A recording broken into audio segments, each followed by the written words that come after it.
Hello everyone, welcome to another episode of Lesotho with Teresa Adibe. I'm Teresa Adibe and I'm your host for this channel. So on this channel, we discuss everything that has to do with Lesotho. We discuss its culture, history, and anything else that a tourist and anybody who's interested in exploring African countries, and especially this African country, might want to know. If you are new, welcome, and I hope that you're going to enjoy our content. And if you are not new, welcome back. Thank you for your viewership. Please do remember to like, subscribe, and hit the notifications bell so that you are notified when we make new videos. Otherwise, let's talk history. So our episodes are still focusing on the founder of the Basotho Nation, King Moshoeshoe. Last week, we were talking about his mentor, Chief Moshoeshoe, and we're talking about who he was and all the leadership lessons that he expanded upon King Moshoeshoe. We also talked about the policies that King Moshoeshoe formulated based on the things that Chief Moshoeshoe told him and the things that he observed from Chief Moshoeshoe. And today we're going to talk about a policy that he made inspired by Chief Moshoeshoe. Now this topic for me is particularly interesting because it is very controversial. Some scholars have called it slavery. I personally do not think so after studying and looking more into it. But you will form your own opinions at the end of the episode and you will tell me in the comment section whether you think it was slavery or whether you think it was something else. Anyways, let's get into it. So this nation building policy that King Moshoeshoe used is bohlanka, what others call captive slavery and others call servanthood. I prefer the latter. So bohlanka was a kind of servanthood where King Moshoeshoe's subjects effectively became under his control and possession, if you may say. They became his servants and served him and did whatever he needed when he needed them to do it in exchange for amenities, ranging from basic amenities such as food and drink to big things such as cattle for paying bohadi, which is a cattle that a boy's family pays to the girl that he intends to marry. So the servanthood is called bohlanka and the servants are called bohlanka. Sometimes the servanthood would extend to bohlanka's children. Now bohlanka turned out to be one of the most successful nation building policies that King Moshoeshoe had, and he used it particularly for a few reasons. The first reason is that when King Moshoeshoe wanted to attract people to him, he usually used things that they didn't have or were lacking. And these included animals and crops. Remember that when he built his kingdom, those were during the times of the Difakane Wars, when people were dissettled and they were running from place to place, so they didn't really have time to grow crops and to actually harvest them. So they were struggling with food, starvation, and other things. So King Moshoeshoe would allocate new lands as fields where crops would be grown. And with the excess crops, he could feed the people that came to him for refuge. And he knew that this was an attraction to people that would be lacking of food. They would come to him for refuge and he would feed them and make them his people. But the thing is, with so much land, he didn't have enough people to work the land. He needed people who could volunteer to work his crops, or at least people that he could get to work the crops somehow. And this turned out to be one of the perfect ways to do it. Secondly, the people that he used for whatever work he needed to get done needed to be people that were willing and were loyal to him. And when you're not offering people anything or when they're not dependent on you, it's really hard to get them to just do stuff for you. So this turned out to be a kind of I give you, you give me situation where they were loyal to him and were willing to help him because he was also helping them with the things that they needed. And the third reason is that having so many servants, his wealth automatically increased because they were doing all this work for him for almost free. And there were other external benefits that he was gaining from having these servants that we'll talk about as the episode goes. So one might ask, how exactly did bohlanka come by? Well, it came about in a few ways. One was volunteerism. People would naturally volunteer to go to the king and say, the king, I need food, I need drink. If you give me this or if you provide me with this, I will be your servant. So it was kind of an agreement that the king would provide them with these things and they would in turn work for him. And if it was like that, it only affected a person for his own lifetime and did not go beyond the generations that followed. And the second one was bohlanka that was inflicted through capture, especially in war, and it mostly occurred with women, where women would be captured as war captives and were brought to Moshoeshoe's kingdom. And in that situation, there were three options for these women. One was the fact that they would either be married to King Moshoeshoe themselves as senior wives, which meant that they would not actually be servants but would have people serving them instead. Or two, they would be married to King Moshoeshoe as junior wives, and these junior wives were the ones that were assigned to senior wives and actually served them. So if you were married and you became a junior wife, you would have to be a servant. And the third option is that the women would be given as wives to King Moshoeshoe's subjects who were too poor and could not afford them and had asked for the king's help in finding a wife. And this third option was actually another way in which bohlanka came about. Because if a man from Moshoeshoe's kingdom, like not even a foreigner, a man from his kingdom had trouble with finding a wife because of poverty or another reason, then he would ask the king to help him find a wife. And if the king did help him, then he and his wife and the children that were born from that marriage became the king's servants or the king's bohlanka.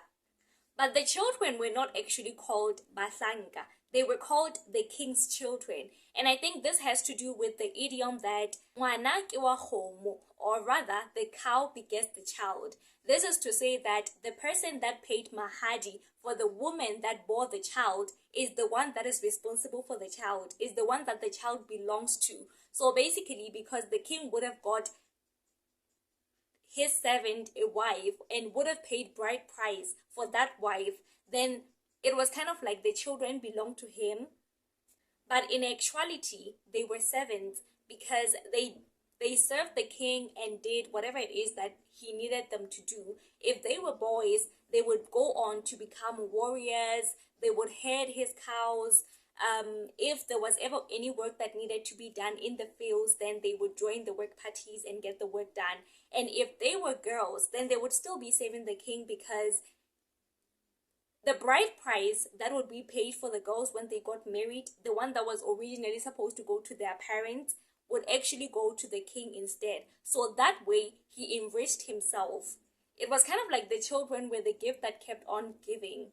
And the last way in which bohlanka happened was through assimilation into King Moshoeshoe's kingdom. So we've already said that King Moshoeshoe would accept people into his kingdom, people that were coming from wherever who had been attracted to hearing about his qualities or to the things that he had that they lacked.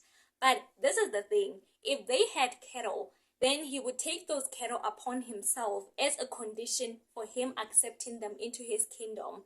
And then he would lend them the cows back as mafisa. But they now did not own those cattle, but instead they were lent to them. So they couldn't exactly marry with those cows. And that means that they would have to ask for the king's help in getting themselves or their children married. Hence, they had to subscribe to the bohlanka system.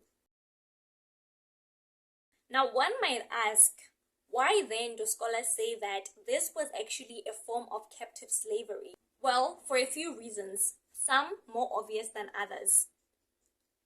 The first reason is that, obviously, the king owned and controlled these people. They were at his beck and call. Whatever he needed them to do, they did it.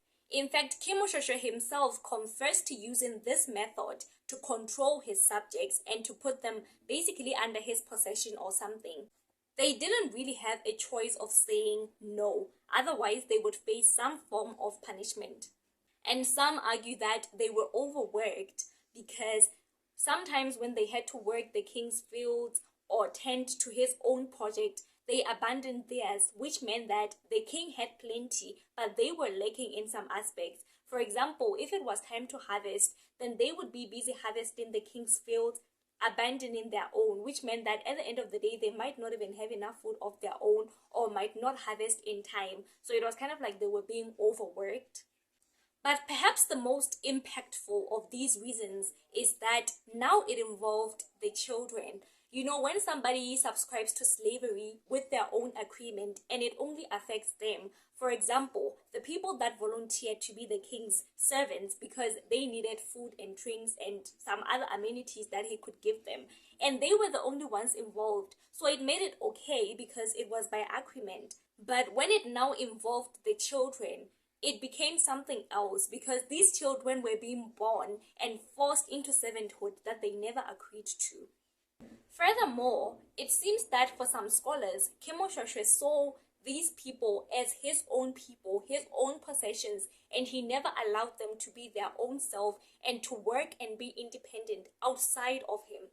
A conversation is referenced where this white missionary asks Moshoeshoe, or basically tells him that he's being unfair to these people because he doesn't even allow them to earn their own things. It seems that this missionary had used a servant of Moshoeshoe for some work, and he gave him something as a token. And King Moshoeshoe, when he heard about that, he actually came and took this something away from the servant.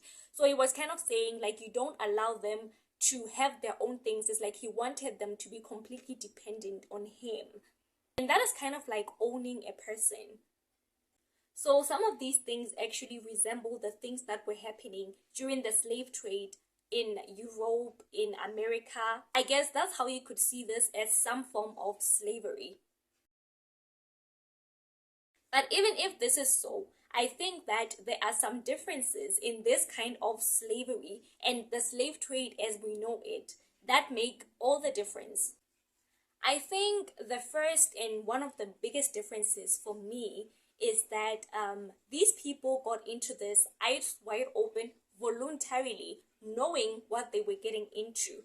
So if you were going to be a servant, you already knew that you were going to be a servant the moment you got into that agreement. He never forced anyone, which is unlike what we can say for the slave trade.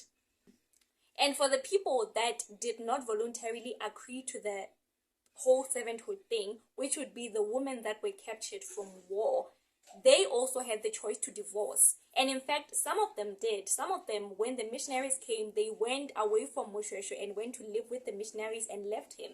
And another difference is that the people that worked for Moshoeshoe were only for him and his wives and his sons. They were never sold outside of the tribe or to anyone. They were never exchanged, even though sometimes they could be assigned to certain people. For example, when the missionaries came, Moshoeshoe was very hospitable towards them. He could assign a certain person that go and live with the missionaries and help them with the things that they need. But he never ever sold them or treated them as something to be traded. And in turn, this had the consequence that families were kept together unless it was for the duration of the work that they had to do.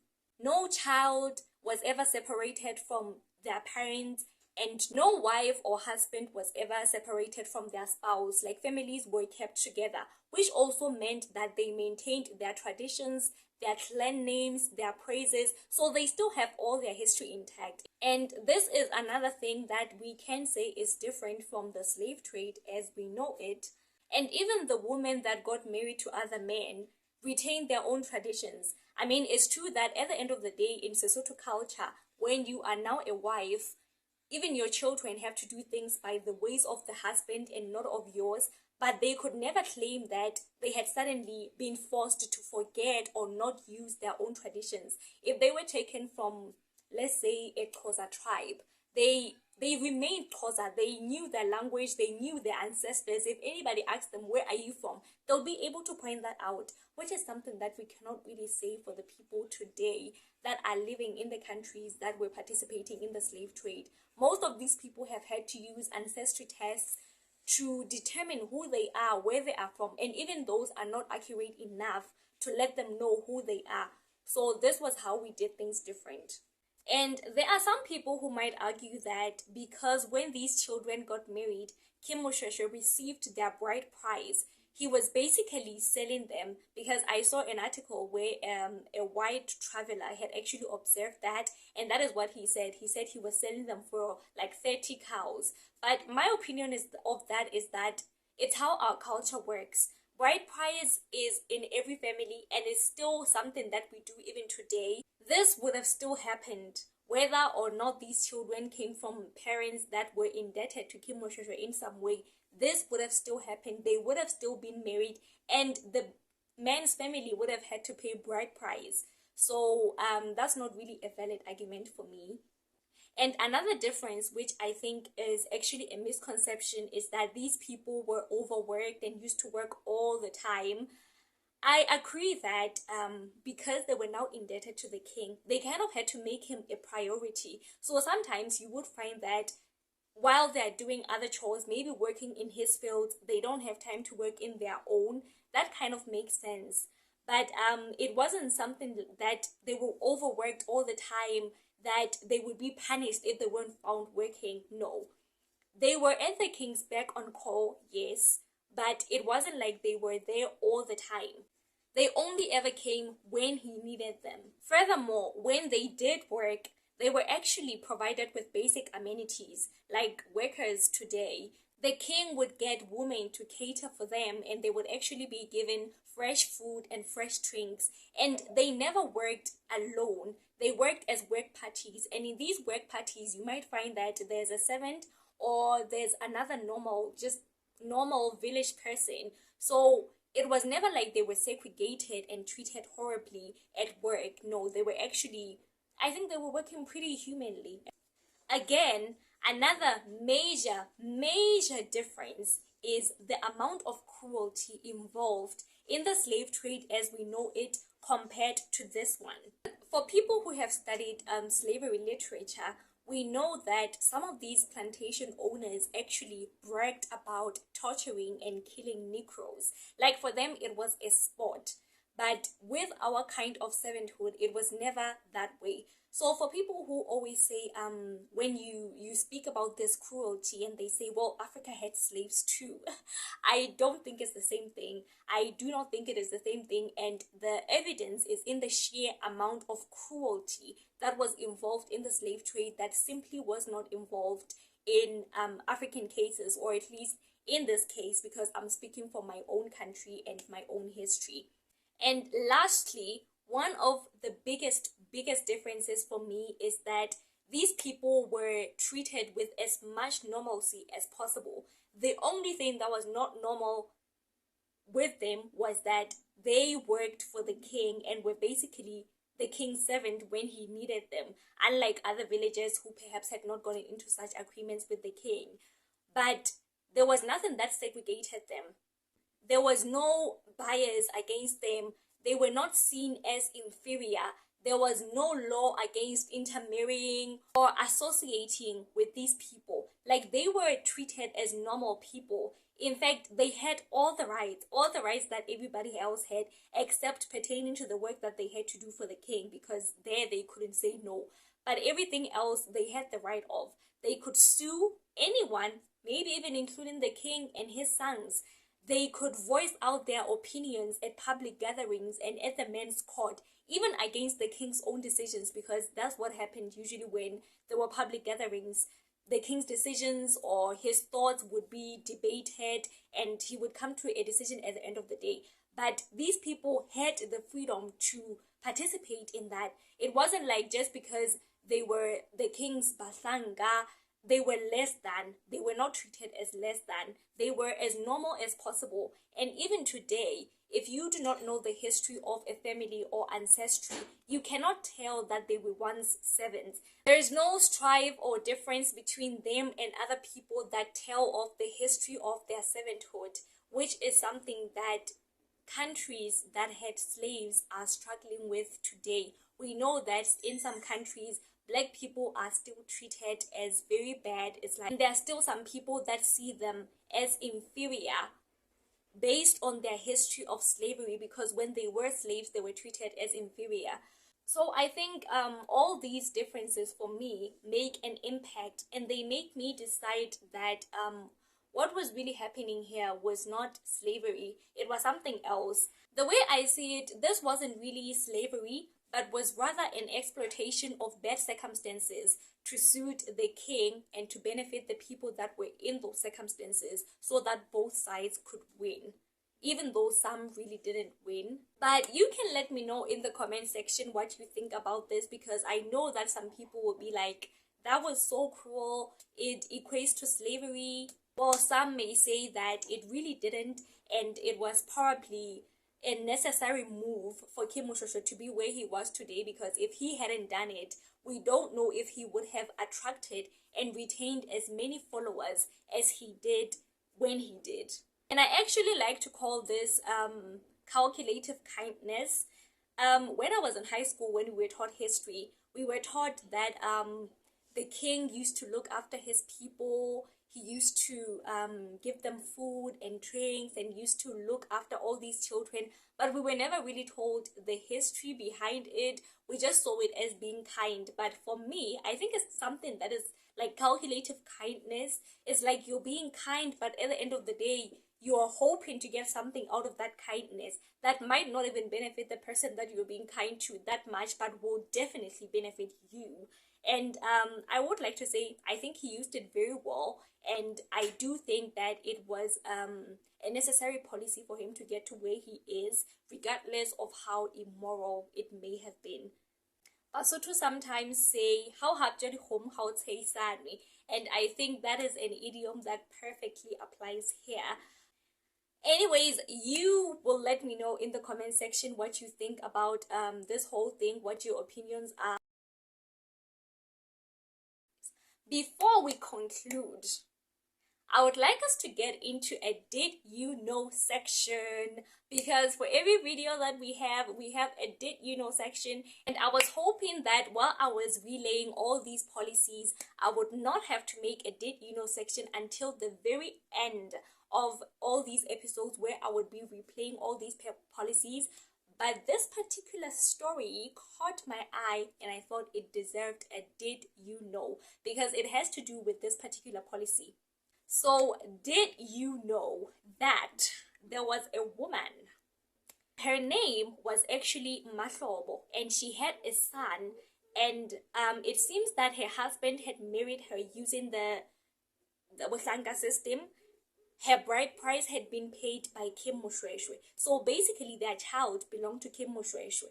And it seems that, I don't know if the husband was already dead or something, but the woman was the one making the argument for her child, because it seems that the king wanted to use her child for something, or wanted to take him away, and the woman was resisting that. She was saying that no, that child belongs to me, and the king was arguing that no, I paid your bride price, and therefore the children that you bore out of that marriage belong to me, because ngwana kwa home.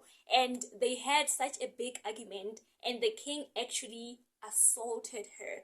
And this is often used as a way to say that people did not necessarily like or agree with this. And it is quite unfortunate, because I think that some of these women that got married into this did not know the kind of agreements that their husbands, or the men that were about to marry them, had made with the king. So when you discover, when you give birth, or after marriage, that the children that I'm going to give birth to are actually the king's, like I don't have as much control or possession over them as I would in any other circumstance, is actually a very tough pill to swallow. And I think this woman was an example of that. But it turns out that the king won in the end.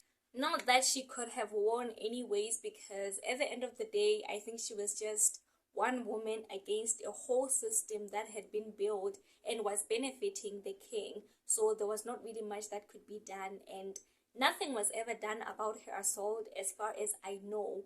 But her story remains one of bravery. She was the one voice that stood out against what wasn't right about that system, and she tried so hard to speak for her child's rights. And anyways, that brings us to the end of this section. I just wanted to let you know the story of that brave woman, and that some people did speak out against it. And that also brings us to the end of our episode today. In the next episode, we'll talk about more policies that King Moshoeshoe used to build his kingdom.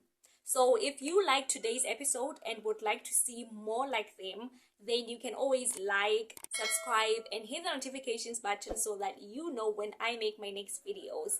And until next time, see you.